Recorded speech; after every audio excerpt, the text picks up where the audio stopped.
ये क्वेश्चन है कि एक कार किसी दूरी की पहली एक तिहाई दूरी 30 किलोमीटर प्रति घंटा की चाल से तथा अगली एक तिहाई दूरी 20 किलोमीटर प्रति घंटा की चाल से तथा आखिरी एक तिहाई की दूरी 60 किलोमीटर प्रति घंटा की चाल से तय करती है, तो पूरी यात्रा के में कार की औसत चाल क्या है। ध्यान दीजिए। सबसे पहला बात, यदि आपसे कोई पूछता है कि चाल बराबर क्या आपका होगा, तो चाल बराबर दूरी बटा समय होता है। कोई दिक्कत? अगर कोई पूछता है कि औसत चाल में भी कुछ नहीं, आपका होगा यहाँ कुल दूरी है बटा कुल समय आपका आ जाएगा। कुल दूरी है बटा कुल समय आपका आ जाएगा औसत चाल में। कोई दिक्कत? बस यही है। अब आप ये सोचिए ना कि पहला एक तिहाई को 30 की चाल से, फिर अगला एक तिहाई को 20 की चाल से, फिर आखिरी एक तिहाई को 60 की चाल से।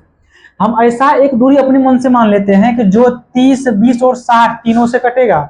इसका मतलब वो क्या होगा, 30, 20, 60, कैल्सियम में 60 हो जाएगा। हम ये मान लेते हैं। आप ये सोचिए कि पहला जो एक तिहाई का दूरी चलेगा वो दूरी आपका 60 किलोमीटर है। अगला एक तिहाई जो चलेगा वो दूरी भी आपका 60 किलोमीटर है। और फिर आखिरी एक तिहाई जो चलेगा वो भी आपका 60 किलोमीटर है। तीन गुना 60 हो गया। हमको जब औसत चाल निकालना है, यानी एवरेज स्पीड निकालना है, तो कुल दूरी कितना था? कुल दूरी 60, 60 और 60 यानी 180 किलोमीटर आपका हो जाएगा। तो कुल दूरी बटा कुल समय हमको चाहिए ना। तो यहाँ देखिए, फिर आप पहला जो 60 किलोमीटर चला है किस चाल से चला है, तो 30 की चाल से। ये दूरी बटा चाल समय आ जाएगा। प्लस अगला जो 60 चला है किस चाल से, तो 20 की चाल से। ये भी दूरी बटा चाल समय हो जाएगा। फिर अगला जो 60 चला है, आखिरी जो एक तिहाई चला है वो भी 60 के स्पीड से चला है। तो दूरी बटा चाल समय, दूरी बटा चाल समय, दूरी बटा चाल समय।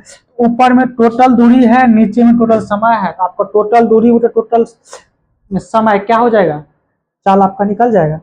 इसको आप यहाँ काटिए। आपका इससे कटेगा यहाँ कै बार में, 2 बार में। इससे कटेगा आपका ये 3 बार में। इससे कटेगा आपका ये 1 बार में। तो 3, 2, 5, 1, 6। तो 180 बटा 6 आपका हो जाएगा।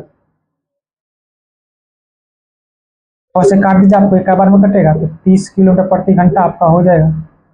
यही निकल गया आपका आंसर। जय हिंद।